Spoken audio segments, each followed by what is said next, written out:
Today's show is sponsored by the ABV Barrel Shop. The ABV Barrel Shop is located in the St. Louis metro community of Arnold, Missouri, and is the world's first single barrel only liquor store. This store is owned and operated by Steve Kailee and Jim Fosnot. Get signed up for their email distribution list to find out when the store will be opening, what their hours will be, and most importantly, what they will have in inventory at abvbarrelshop.com. We are also sponsored by The Bar to Go. The Bar to Go offers a fully customizable carrying case that allows you to take your favorite distilled spirits or cocktail ingredients with you. Whether you're looking for yourself, a customized gift, or logo items for your business or event, The Bar to Go can help. Check them out at thebartogo.com. Use the number 2 when you type out The Bar to Go. Did you know Neely Family Distillery now ships its popular distilled spirits directly to you? To order, simply call 859-394-3258. Tell them the ABV Network sent you. And now, on to the show. Let's drink!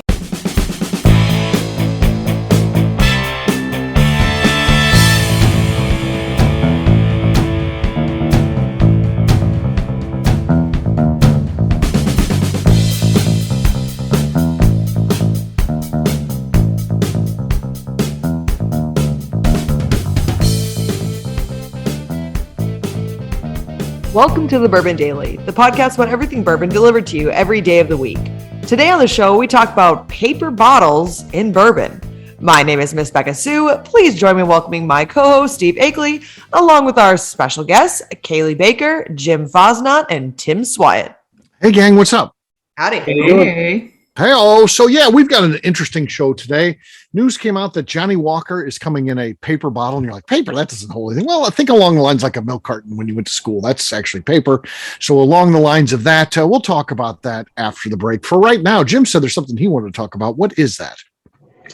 So I've been doing a lot of work lately, and I want to know what's kind of the biggest screw up you've had at work. So what have you screwed up at work, and were you able to fix it?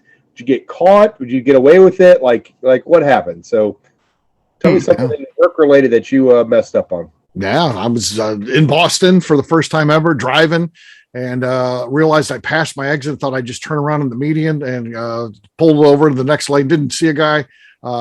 Totaled a couple of cars, mine and his. And I get out of the car, and I was worried about the guy's fucking Boston. You know, traffic's terrible and stuff like that. And I was worried I might have killed the man. I didn't know what happened to him. I go running up to his car, and he jumps out and says, "Hey, nice fucking move." Yeah. And it's Boston. It's like minus, I don't know, 10 degrees. It's as cold as can be. I didn't have an appropriate coat because I'm making sales calls, and you don't want to have the big heavy coat. So I got it, and somebody calls the police, and so I got the nice fucking move guy, and I got the police there, and I'm like, please, my car's getting towed away. Would you mind, give me a ride to my hotel? They're like, nope. And I said, well, what about to a payphone? Because this is before cell phones. This was like 1999. So this is before anybody had cell phones, or at least our company didn't have them. And they're like, if you walk straight down the median in about a mile, there is a payphone there. And so I, cold, dead winter, I walk all the way down there. I pick up the phone, and dial. I have to call the operator and use we had a credit card, so I had to use that and all this. And all of a sudden I see the cop pull up, and I thought, oh, well, he had a change of heart. I'm a guy out of town. I fucked up the car, and I was traveling with someone. I was in training. We both had gone separate ways, but I didn't really know where we were staying, because I was just staying where the other guy was at, and I had to take the car for the day and make some sales calls. And I thought, this guy has a kind heart. He's found it in a way to help someone from the Midwest out. And so is the cop and his partner just cracks the window and says, "Oh, hey, here's your ticket from the accident," and hands it out the fucking window to me. He didn't even pull down the window all the way because it was too cold to put down the window all the way, but he just cracked the window and handed the ticket. I said, "Oh, thank you." That's a nice fucking move with your car there, you asshole. What the fuck you doing over there? Yeah, so that was a great like a Jerry Seinfeld episode, Steve. Yeah. Fucking ticket. I had to call the office. I wrecked the 2 cars, and the whole thing going on. I just thought I was going to die. But yeah, that's exactly. Becca just recreated it for me. Yeah, the guy just cracks the window just enough to get the. Here's your ticket for the accident too. Yeah, hey, there's your ticket. It doesn't shove it up your ass. Hey, you almost forgot your ticket. There you go. Yeah, thank you. illegal U-turn. So that's what they got me on. So yeah, how about that? In my defense, I did not make the U-turn, but I didn't want to go back to court and fight it. I was just changing lanes to make the illegal U-turn. But what are you going to do? What are you going to do? I just paid. What are you going to do? I asked the company if they pay them, but no, they don't. They don't pay your ticket. Frowned upon. They had to pay for the cars. We were self-insured, so they had to pay for the cars. They weren't going to go for the ticket, though. So, what are you going to do? Where were we? Was there a question? Your biggest fuck up at work. Oh, yeah, that was my biggest fuck up at work. Yeah. So, Tim, do you ever have a big work fuck up?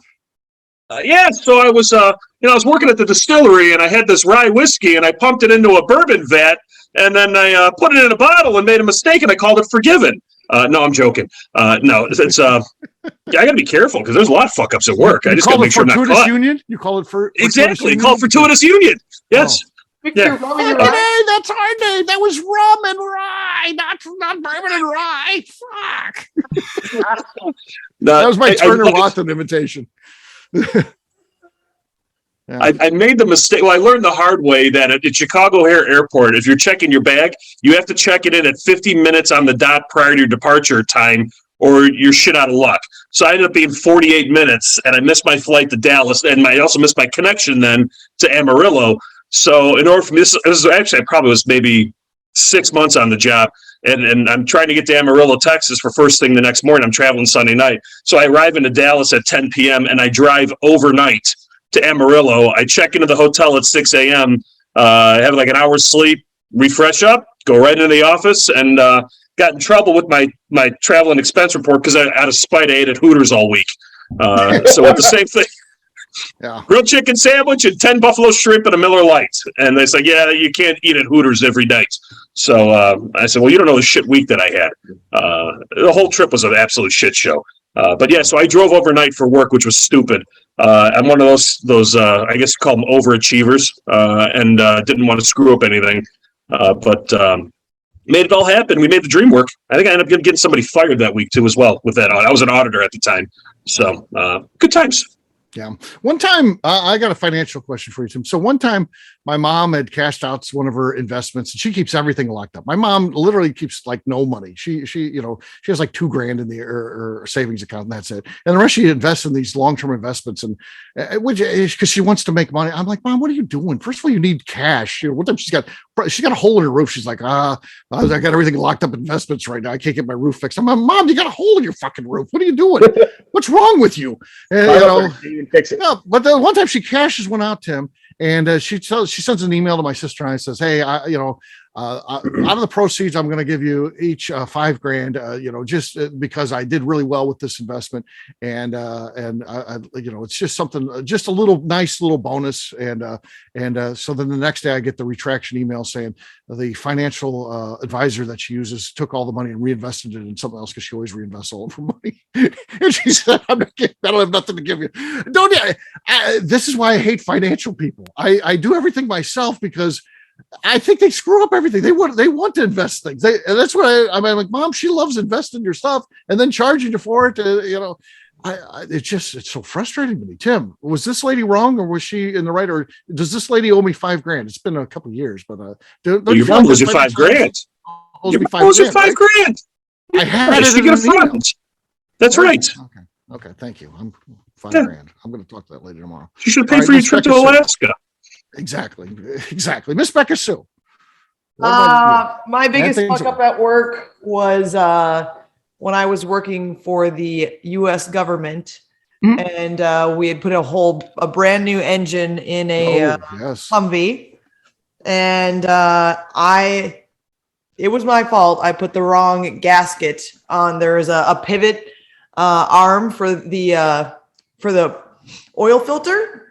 Yes. And I put the wrong gasket on it. I switched out the oil filter gasket with the elbow gasket, and I was tightening it down. I'm like, why is it not tightening? It's like just not tight. Like it's tight. I know it's tight. There's no way it's not tight. We tightened it down all the way, and I was like, well, it's like it's tight. It's still moving for no reason, but like we know it's tight. And then it went down the road, and like we test drove it and everything. It was fine. And then a couple weeks later, it came back just completely covered in oil all the way up the sides. Like on the front windows, there's oil. And we're like, we just put a new engine in this. What could have possibly happened? And we rip it out to put a brand new engine in again because they drove it all the way down to when it had 0 oil in it. Because of course they didn't notice all the oil splattering up on the sides of the Humvee. It's their fault now. Now it's their fault. I mean, They're supposed to if you have oil Yes. splattering up on your fucking windows, maybe you should stop. It's their fault. But they didn't, and we looked, and there was a crack that was created on that elbow, and so it was leaking oil, and so it got 2 brand new engines in the course of like a month. Yeah. It's government money. Hey, it's just your guys' tax money. They'll print more. Yeah, it's no big deal. Yeah, it's fine. Government has free money, so yeah, they just print that off, and you're good to go. Yeah, they're like, we got to run an extra $1,800 or whatever it was. Miss Beka Sue screwed up. That was in the memo on the check.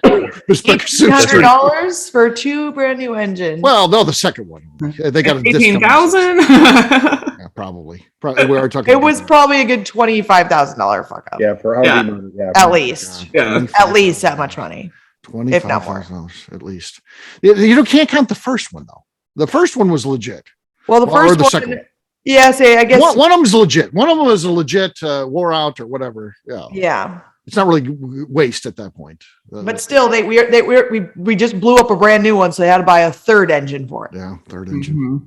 3 engines. Yeah. And then all the parts again and all the labor again. Seems like you guys should have waived the labor when you fucked that up like that. We worked for the government. There's no waiving the labor for that. Like they have to pay you. Like you work for the government. They weren't going to be like, well, you have to do this. You fucked up. Labor. She's not waiving her own money. Like that's not happening. So are you were actually a government employee paid by the government, or you were a contractor that I was paid by the government. I was a GWAT overhire is what it's called. Global War on Terror overhire. I was filling in for guys that were overseas. They probably loved it then. What do they care? Huh? What do they care? They're government then. Yeah. It was literally the government. And the government actually, I'm okay with the fact I fucked them over a little bit there. I didn't fuck them over intentionally, but I was okay with it because they also, when they had rehired me, for whatever reason, they couldn't figure out how to deposit a check in my account for 8 weeks. It went all the way up to a general to figure out how they could pay me because they couldn't figure out why a check wasn't getting deposited for 8 weeks. Yeah. And that's why you need a finance person to help you out with that. Oh, yes. Talk to the government. Yeah. One time I was at a meeting and FEMA was there. I was in the moving industry, and we'd have meetings, and the government would be there. And the guy was talking about, after Hurricane Katrina, there was all these videos of pets just running wild and stuff like that. So the thing was, and they didn't have any sort of carriers and anything like that. So they invest in all these carriers. And this guy said we had 2 full warehouses of these carriers that we were going to use in the event of a bad storm that we could move around and do all this. And he's like, we accidentally lost them. 2 full warehouses, not a truck, not a pallet, full warehouses. We don't know what happened till we lost them. Yeah. Yep. That's smart. Petco had sales on And carriers for the next he's couple months. he's just yucking it up like, yeah. There's nothing Well, like if it wasn't us just paying for that, but yeah, there we are. Yeah. That's good times. How do you lose 2 full warehouses? What do you think that cost? A lot, I guess. How do you charge $250 for a hammer, Steve, or pay $250 for a hammer? Like, yeah, there you go. Do the math. We're not Cailee, efficient. Cailee, what's your biggest F up at work? I know you. You probably don't want to say because you probably hit it from Andy. Hell no, I can't hide shit from Andy. He's a Green Beret. He'd find me. He'll find you, hunt you down. Yeah. No, I don't think I've fucked up anything really that bad at Leatherwood yet. I really don't. I honestly, I was trying to think. Significantly exceeds expectations. Hey, you don't become the head bitch in charge by fucking up all the time. Let me just tell you that. So, you learn how to blame it on everybody else. Nice. Hi, I'm Cailee Baker. I'm perfection. I never do anything wrong. But I was thinking back to one of my first jobs at the YMCA. I had somebody. Just to clarify, I remember you fucking up Heidi's Drake when we first came out there to see you. Oh, okay, yeah. Oh. I wouldn't call that a huge fuck up. That was Maybe it was. It was a St. Patty's fucking weekend drink. Yeah, it was bad. Yeah, it was a whole ingredient. I know. But we'll not talk about that. We're going to talk about the YMCA thing. So when I worked at the YMCA, I had taken somebody's shift and forgotten to write it down. And I was like, it was getting close to Christmas, and I was out Christmas shopping with a friend of mine. And I got a call from work, and they were like, hey, you're supposed to be here. You took so-and-so's shift. Where the hell are you? And they probably didn't say hell because it's the YMCA. But I was like, oh, I'll be right there. And so I started driving back. I am not dressed for work, so I have to go to my house first, which was about 5 minutes away from the Y. And so I'm literally like, you weren't YMCA ready? Yeah, no, yeah. Well, you have to have your shirt. Like I didn't have my shirt on. You didn't have a shirt on. She's just strolling around the mall as she does. Yeah. Okay. Yeah, that's what I do all the time. But no, I'm literally like in front of the YMCA, headed back to my house because I have to pass it to get to my house to come back, and got in a wreck right outside of my work when I was already late, and so I had to topless work in a wreck. And I got Hey, I'm topless outside the building right now. Yep. In a wreck. I'm not going to be able to come in. Yeah. I'm not coming in. Sorry, YMCA. And all the young men from the YMCA.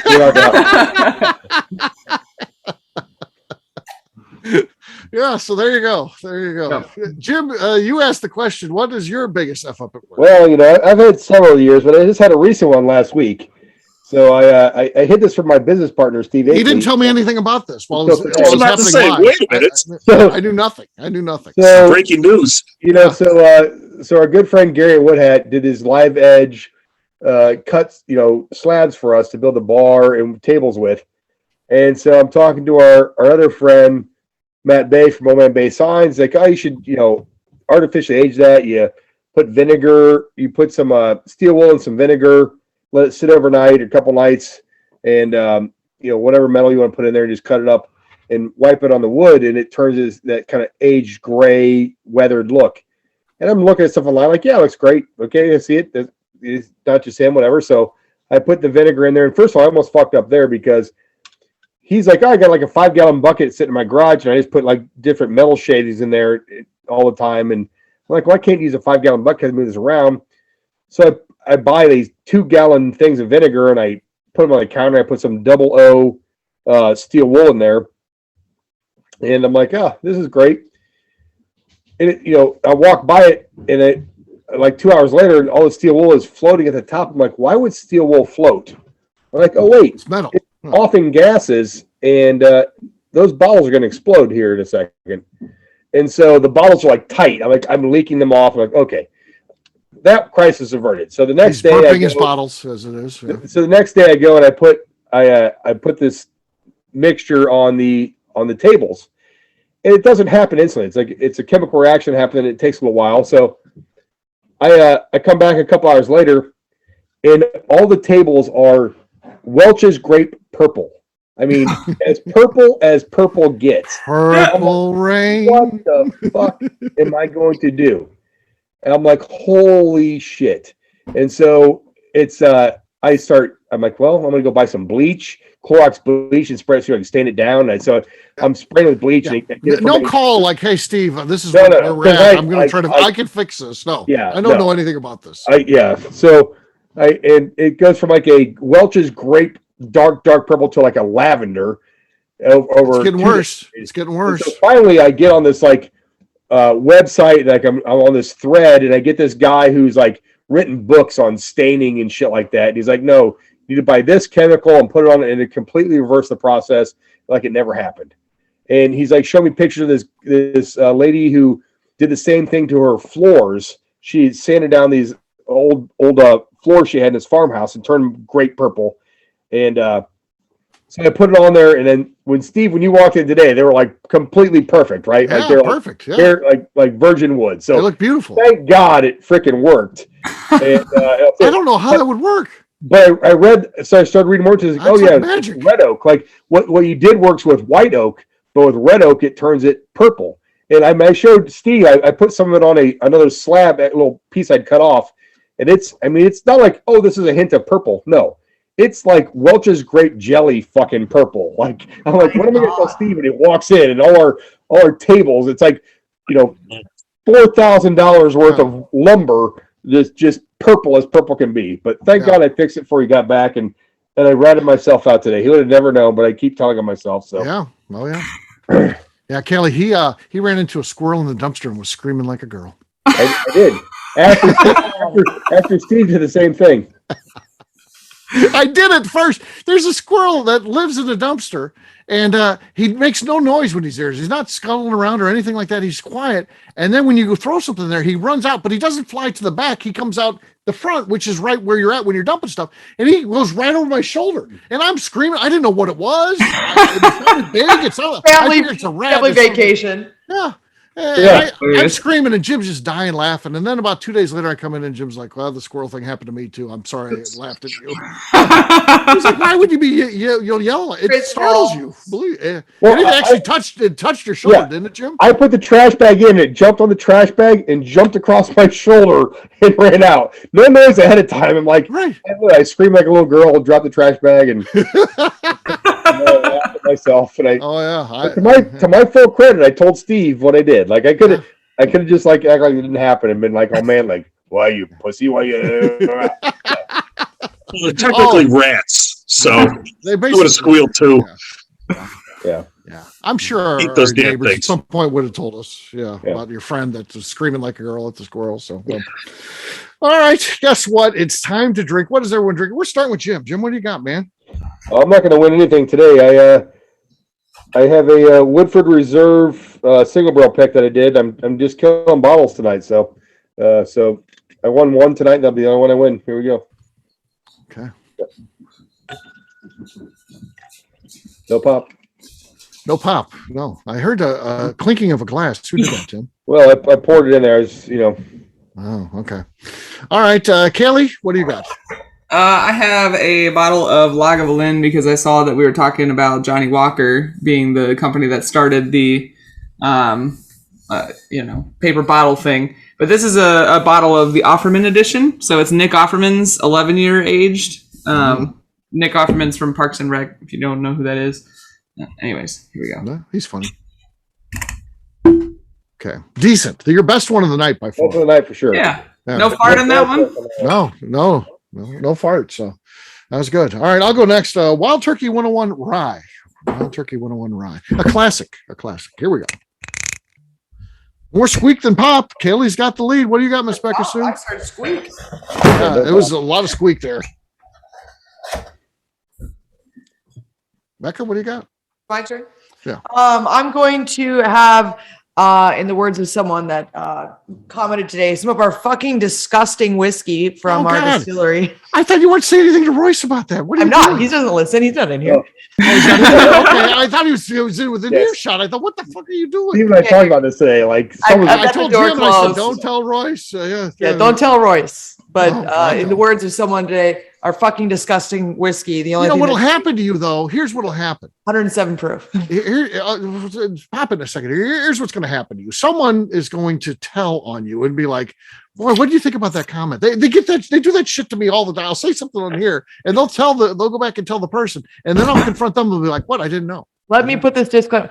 Please don't tell Royce about this asshole. I'm the social media manager and I have to deal with all the assholes. And so I try to not put that extra pressure on Royce. I legitimately don't want Royce to see that. So he doesn't have to hear from fucking assholes who are just assholes. And now they're mad at me for blocking them. That's the best. Yeah, they're pissed now because I blocked them. They go, wow, they blocked us. Wow, clearly they're guilty. Oh my God. Guilty of what? Yeah. What are we guilty of? I just changed my opinion. Set Royce free on them. Yeah. Okay, Maybe what do you got? That's a good idea. But this one is Pitmaster, one of our barrel picks. It's a 4 grain. Let's see how it does.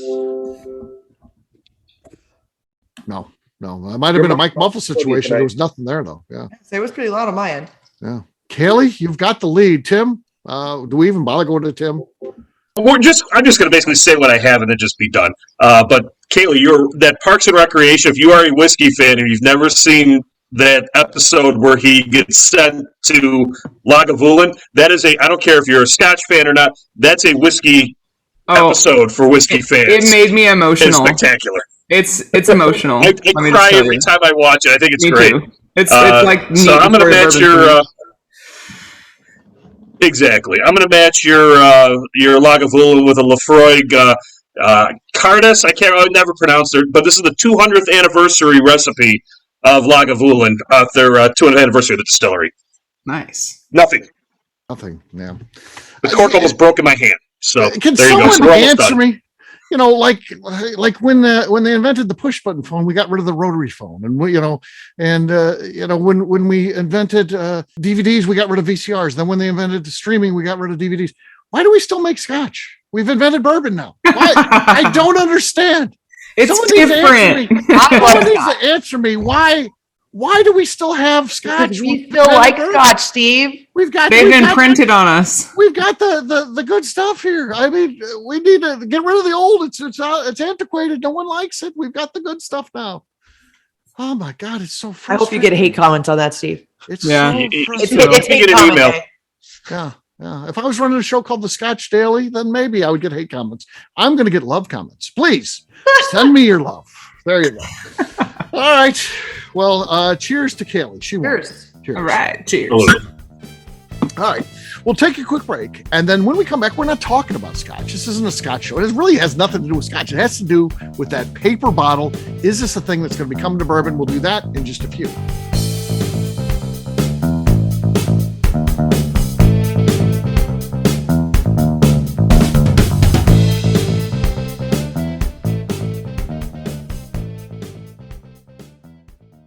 Let's talk about the people who make these shows happen. First up is the ABV Barrel Shop. The ABV Barrel Shop is owned and operated by Steve Akeley and Jim Fosnot in the greater St. Louis area. It is the most unique shopping experience in the world of bourbon, as the ABV Barrel Shop only focuses on single barrels. We aren't open just yet, but our plan is to have the most diverse single barrel offerings from our many friends in the world of bourbon. By signing up for a weekly email, you will know our entire inventory we have on hand. In addition to single barrels, we'll have a tasting bar and a gift shop featuring logo merchandise for both the shop and the ABV network, as well as a full curriculum of bourbon education classes. Additionally, we'll use the gift shop to feature products from our partners in the world of bourbon, companies like Art Eatable Chocolates and Old Man Bay Signs. Head over to ABV Barrel Shop to sign up for our email and text distribution list so you can stay in the know. Hi, this is Steve Akeley, owner of the ABV Network. We're sponsored by the Stave and Thief Society. This is where you, a bourbon enthusiast, can expand your knowledge and emerge a bourbon steward. In 2017, I completed my Executive Bourbon Steward certification. It's the most comprehensive bourbon certification program available and connects you with an expansive network of bourbon enthusiasts and professionals. Check out the full listing of in-person and online certifications and join the society today by enrolling at staveandthief.com. Okay, let's talk about Neely Family Distillery. In 2018, I met Royce Neely at an industry event. He started appearing on our shows, and we became friends during my frequent visits to Kentucky. Today, he's leading the way for young distillers making their mark on the bourbon industry. A visit to Neely Family Distillery combines family history, a look at what makes their products unique, and of course, a tasting through their whiskeys, moonshines, and creams. Check them out at NeelyFamilyDistillery.com and visit them in Sparta, Kentucky.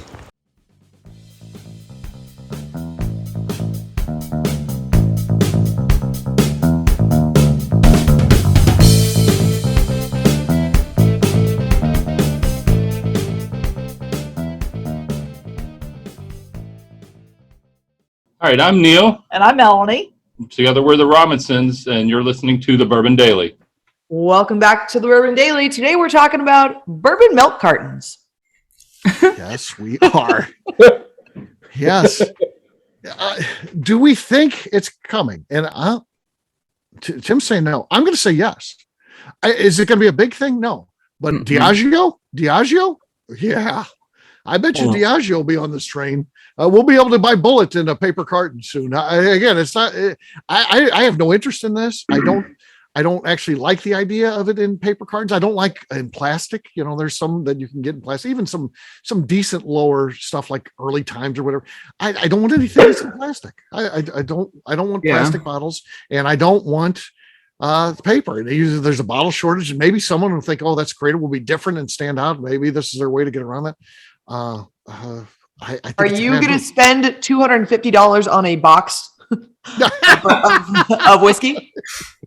No. I've got my milk carton here in my whiskey. I just put it in the fridge. I open the top. It doesn't even have it's not even like an orange juice one. It's like just the milk one that you have to like squeeze open. Yeah. So Becca, you're laughing about this, but I worked for big boxed alcohol up until a year ago, and in the last year and a half, we had a 3-liter boxed whiskey or bourbon that was it a high quality bourbon? No. I've seen the box ones.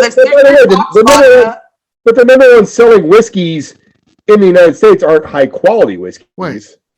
So time out here. The biggest bottle you can make is a 1.75. You can come out with a 3-liter in a box. It's just it's not based on the quantity. It's the bottle. Okay. I guess because that's wild. So I don't know how that works legally, but we had a 3-liter. Maybe maybe I'm wrong. Maybe it was smaller than that. But it was a box. It was boxed wine, basically, of whiskey. Yeah, I would think it might have been a 1.5. So let me back that up. So it might have been that makes sense to me. I just don't think they could do it. Yeah, the Boda box has stuff like that. Yeah. So maybe that. But I could see from a retailer perspective, I think you could get more on the shelf because of the squared off. And overall, that's going to save you space in the when you're doing a whole set of that. I could see where they'd like that. A 175, Jim. It's from Black Box. Okay. And it was. This whiskey is matured for 6 years in American oak to create balanced caramel and oak aromas with hints of rye and spice. Yeah. Well, that's a player I haven't heard. I don't know who that is. Even I do think Diageo will do it. I mean, let's not forget they're going to a distillery where they're going to get down where it's uses no electric and has no carbon emissions and anything like that. So they're trying to. It would make sense for a distillery that's trying to do that to put out a paper box. I just don't know how sustainable that is. Like, I've got bottles. We all have bottles that we've been sitting on or that have been around for 20 years. Like, right. There's no way that a waxed coated paper is going to sit for that long. It's just not. Right. It's not with the alcohol content. Right. Especially if it's orange juice or whatever, like it's going to go bad, but it's not going to deteriorate it because it's not. Maybe the acid and stuff. Yeah, if it was in there long enough, but the orange juice is only going to be in there a week till it goes bad or whatever. The whiskey can stay in there 40 years, like Jim said. Yeah. I'm not a snob saying I won't drink it out of this. There's some really good boxed wines, to be honest with you. And I'm a wine guy, and people all the time would bitch about like a lot of the breweries and beer went to cans, and literally cans are way better for beer now than bottles because light visibility. Light is the nemesis of beer, and now they line them so you don't pick up those tinning tastes or whatever else. So I'm not opposed to it, but I just don't think it'll work because the alcohol content is not going. The product won't help. The package won't hold up to the product. It's going to have to be their higher volume stuff. It's not going to be Blue Label. So I would be curious as to what they're doing. Is this currently a product that you can buy? Like, is it out? I don't know if it's out in the U.S. I know they have these bottles, and maybe it's a Europe. I don't want to say because I don't actually know. I just know they're doing it now. Because I'd be interested to hear. Be smaller bottles that you're like single serve drinks or some type of box cocktail or premix stuff. I could see that coming. But I can't see a full 750. Oh, there you go. There it is. Son of a bitch, 750. Yeah, but it's Black Label too, so that's also going to be moved a lot faster than Blue Label. Yeah. I wonder if proof plays anything in that too. Could you only put, your 80, 90 proof stuff in there? Only up to a certain point. Before it starts. I would think so. Yeah, you put 130 proof in there, what happens? It's a 700 milliliter and it is 40% alcohol. Yeah. So so lowest they could go. Yeah. Proof, You're not doing barrel strength shit in those bottles. No, it tastes waxy. It finishes with a wax note. It's like Becca when she snorted or tasted that lacquer. She was on the nightstand. She spills bourbon and then drinks it, and then you could see where the lacquer was removed. Yeah, sucks it off the table. I slurped it. It sounded like that. That's what it sounded like. Wow. Great sound effects. Wow. Or maybe I lapped it up. Tastes like Homer Formsby. And I looked and say there was just a big hole. Yeah. There you go. Lacquer was gone. High proof alcohol will do that. Oh gosh. Yeah. So yeah. I want the high proof. I think would have the same thing. Maybe not instantly in a wax, but it's gonna go through there pretty quick. I would think. I would way quicker than an 80 proof. I mean, the 80 proof. There's just not a lot going on there. So is there anything worse than getting a paper straw at a restaurant nowadays? Oh yeah. Oh yeah. It's over. Steve's been ranting all night. Here's my fucking rant right now. Okay. So this is bullshit that they got, that they even came out with paper straws, because they've got bamboo straws, they've got agave straws, they've got all these ones that actually don't piss people the fuck off. Yeah. People already were like, you know what? Maybe I don't actually fucking care about turtles as much as I thought. That's what they did with the fucking paper straws. They made people go, turtles, do I need turtles? Not really. But if they would have just came out with the bamboo ones, the fucking like reed straws, the fucking agave straws right off the bat, ones that people are actually okay with, and they don't affect anything. It's exact same. It's a straw. It's fine. It's a straw. It dissolves. It's fine. I'm sorry for your ears, people. I'm sorry. Yes. Yeah. I have it turned down. Yeah. It's Tell us what really Not when you're yelling at it. yeah, when you're yelling at it, it's loud. It's matter of fact, it's cracking. It's so loud. It's even the microphone can't handle it. Yeah. I'm gonna give up with myself. That was Miss Beka Sue's old man anger coming out. Yeah, I was channeling my inner Steve. Yeah, My back anger in was coming 25 across. years, everything you think about will be like that. Imagine that's what old age is like. So yeah, get ready. So yeah, it's no fun. It's no fun. You know, I wonder who decided we're going after, of all things, like if you had to make a list of things that you wanted to stop because they're ruining the environment, where does straw become the public enemy number one? I don't understand. I don't understand how that gets to be the thing. I think I think it was because of a study of the ocean, and they had more straws than anything in the ocean or some shit. I don't know. Like Steve and I have had this conversation. Like Steve is never used a Keurig machine. He's like, fundamentally, I was gonna bring the show. I was like, I don't use those. Like you talk about waste, like Keurig cups. Like Jesus Christ, It's true. it's like Keurig cups and the little things that hold together 6-packs or 12-packs. You know. Yeah. For the record, I've never stated I don't like Keurig because of the waste situation, but it is a good point. It is a good point. But yeah, I've got a whole list of reasons why I don't like them, which I lined out pretty well in the club. If you want to become a member of the club, click on that. And that's the sort of things you get. When I hear Steve Baker get pissed off all the time. You only get it in your mornings when you listen to the show. Imagine getting it. You want to be? Day. Yeah, it's actually his personal bitch session. Steve's anger. Join the join. It's a blast. It's so much fun. The interaction. the ABV Barrel Shop and see Steve's old man anger. Yes, absolutely. See it live. Come to the shop. So that's where. Just call up the shop and ask if he's got Blantons. You want to really say it? It'll be great. Ask about the Pappy, the Blantons, the Elmer T. Lee, all those things. Yeah. That's be great. It's perfect. And ask about how you can get whiskey in a carton from the ABV Barrel Shop. Do you carry the new carton or any of your barrel picks in a carton? You know what, Steve? We'll fucking find some cartons to put our stuff in if that would make you happy. Yeah, I'll tell you what. To the defense of the paper carton, the original tater stickers were milk cartons with the photos on the side. Have you seen this person? That's the original. That's where tater stickers started back in grade school. That's where it started. Ads on the side of bottles. Yeah. There you go. Well, there it is. I don't know. I do think that we're going to see it in bourbon. Apparently, we already have. This is a minor product, though. I do think one of the major, and I think it's going to be. I think we'll be able to get bullet in that. I don't think anybody else is really going to jump in this. I don't think it's a thing. Maybe some craft, especially if they're having problems with bottles. Maybe it's a way to get some national press. Hey, we're doing this. California distilleries. What's that? Some California distilleries will jump on California distilleries. Yeah, they'll let them make it a law. No glass anymore. Anyone's in Portland, California, Oregon, Washington. Yeah. Yep. Now there you go. Yep. Have fun, West Coast. We We love you. Please download. We got good things to say tomorrow. So today was against you, but tomorrow it's really positive. So tune in tomorrow. So it should be fun. Yeah. Wait for the hate comments to come in on this one, Yeah. Steve. Wow. Yeah. Well, I if you think a couple shows back, Jim just live mics. Hey, what about you don't like this person in the world of bourbon? Just on the not between shows, just right out there, just throws it out there.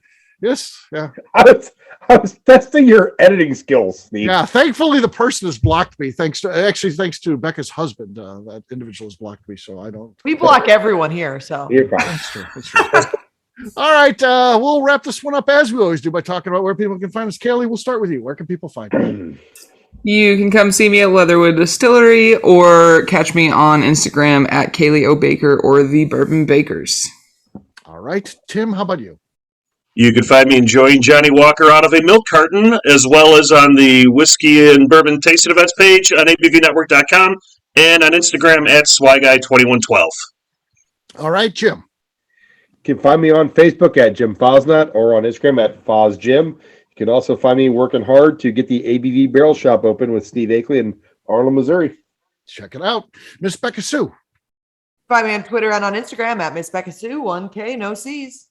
All right, for me, I'm an easy guy to find. I'm at Steve Akeley on Twitter, Instagram, or Facebook. I've got a website, steveakeley.com, the important website, abvnetwork.com. Check it out because everything that we do is out there. Previous shows, blogs, so much more, abvnetwork.com. Miss Beka Sue, anything else to say before we get out of here? I just like to remind the audience to please give us a 5-star review that includes comments. It helps when people find the show, which is very important to us. If you like what we're doing, we ask you please visit our Patreon page at patreon.com/the ABV Network. All right, great job today, gang. Audience, we'll have a brand new show for you tomorrow. Looking forward to that. Until then, take care, everybody. See ya. Bye. See ya. Cheers. Bye. Peace.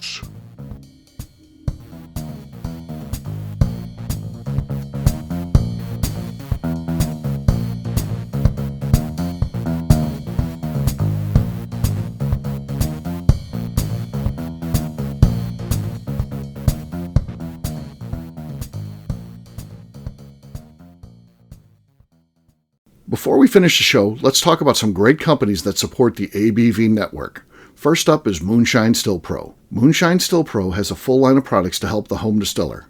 Whether you want to experiment on the stove in your kitchen or you're looking for a bigger setup in your backyard, owner Russell Creed and his team can help. They have multiple still offerings, accessories, and even grain from their partners at Goldstone Mill to assist you in making whiskey on par with your favorite distillery. They can also help you with some fabricated parts you probably can't make yourself if you are attempting a DIY still project. Learn more or order your still or parts at moonshinestillpro.com. Another friend of ours is the Goldstein family at Goldstone Mill. The Goldsteins offer a variety of heritage and heirloom grains to make the finest whiskeys in the world. Plus, they are more than just a grain company. They are truly consultants to make sure the grains they are providing to you or your business meet your highest expectations. Additionally, they work with mills around the country, ensuring shipping is as low as possible for their customers. If you're a distillery, brewery, or even doing this at home, Goldstone can assist you. Check them out at goldstonemill.com, call them at 217-254-6613, or check in via email at hello@goldstonemill.com. Last but not least is the ABV Barrel Shop. While we don't get to play in the allocated bourbon game because we aren't selling the other products you have to do to get those, we do have access via our friendships in the bourbon industry to some really cool stuff. Have you ever seen your favorite craft distiller selling some really cool limited offerings only in their gift shop? I'm talking things like the hazmat offering Distillery 291 did for their 10th anniversary, or Neely Family Distillery's upcoming Papaw's birthday barrel. They don't have enough of it to send it out to distributors, so they only sell it via their gift shop. Well, companies like Distillery 291 and Neely Family Distillery have agreed to sell us 2 or 3 cases of these offerings moving forward, meaning our store will have the access to some of the rarest whiskeys in the world. Way more difficult to come by than the allocated bourbon offerings with a national release. Yes, they will be extremely tough to come by, but if you're a customer of our store, you'll have a chance to get them. Get signed up for our email or text list over at abvbarrelshop.com so you don't miss out. The Bourbon Daily is part of the ABV Network. For more information or to become a sponsor, please visit abvnetwork.com. Thanks for listening and cheers. This has been a Steve Akeley production.